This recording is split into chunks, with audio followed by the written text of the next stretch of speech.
The girl picked up the large drumstick in front of her. Then, she lifted her hair and brought the meat toward the back of her head. In just a few bites, the drumstick was completely devoured. This was a strange yet magical orphanage. Every child living there possessed a unique superpower. Who could boil water with her bare hands. The nature girl, who could accelerate plant growth in an instant. And the wine girl, the moment she took off her special iron shoes, she would float straight into the sky. They all lived together in a castle trapped in a time loop.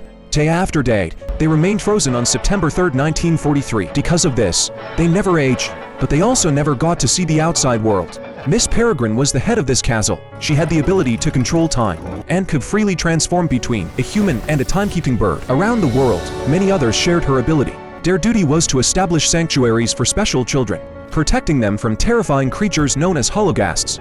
50 years ago, an extraordinary man named Baron grew tired of the endless time loops. He sought eternal life in the real world. His radical ideas quickly attracted a group of followers. Together, they captured a timekeeping bird and locked it in a cage. They believed its power over time could grant them immortality. But they were gravely mistaken. The moment Baron pulled the switch on their device, sparks erupted, and thick smoke poured from his helmet. Not only did they fail to achieve eternal life, but they were also transformed into invisible monsters. Not long after, discovered that consuming the eyes of special children would allow him to briefly regain his human form.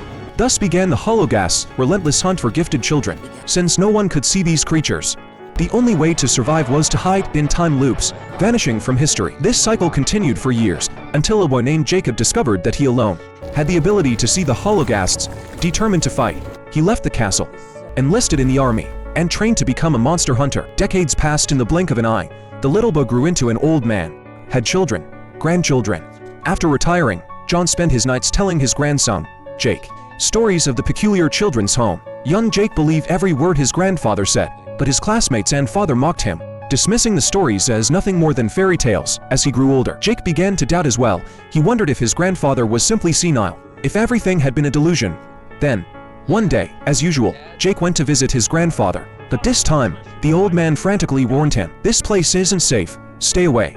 Jake assumed it was just his dementia acting up, so he ignored it. But when he arrived, he was met with a horrifying sight. His grandfather's eyes were gone.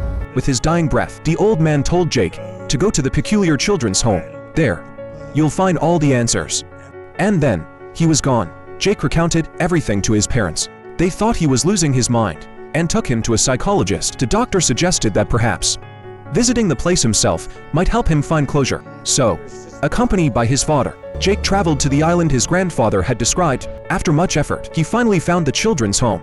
But it was nothing more than a pile of ruins. An elderly local told him that the castle had been destroyed by German bombers in 1943.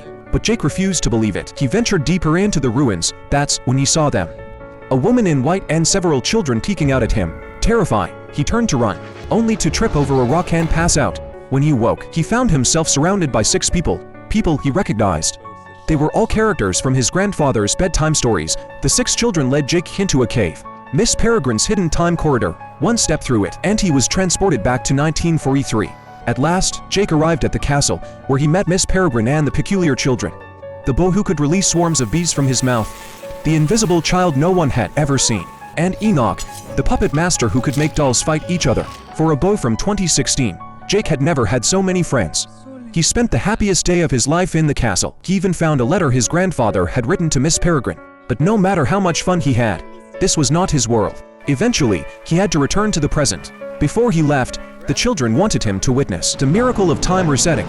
Everyone put on their gas masks. Above them, German warplanes whirred across the sky. Miss Peregrine glanced at her watch. The moment was almost here.